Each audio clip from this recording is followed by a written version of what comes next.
If you want to increase pixels in Pixlr, whether that means making your image larger for printing, improving the size for a design project, or preparing a graphic for a different platform, this quick tutorial will walk you through the exact steps. And if this helps you out, make sure to hit like and subscribe for more simple software tutorials just like this. First, open your web browser and go to the Pixlr editor. Once the editor loads, click Open Image and upload the file you want to resize.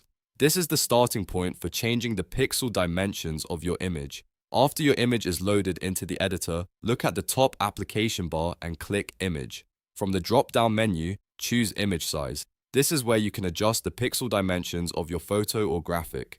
Before you type in new values, make sure the Constrain Proportions toggle is turned on. This is very important because it helps keep the image from looking stretched, squashed, or distorted when you change the size. With proportions locked, click into the width or height field and enter your new, larger pixel dimensions. As soon as you change one value, Pixlr will automatically recalculate the matching box for you so the image stays balanced. If you're trying to upscale the image, this is the step where you decide how large you want the final result to be.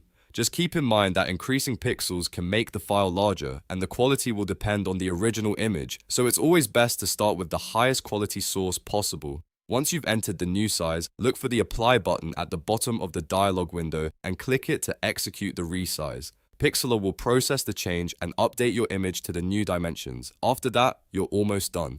To save your resize file, go to File at the top of the screen, then choose Save. From there, you can download the edited version to your device and use it wherever you need it. And that's it. You've successfully increased pixels in Pixlr in just a few easy steps. If this tutorial helped, please give it a thumbs up, subscribe for more Pixlr tips, and check back for more step-by-step software guides. Thanks for watching, and I'll see you in the next one.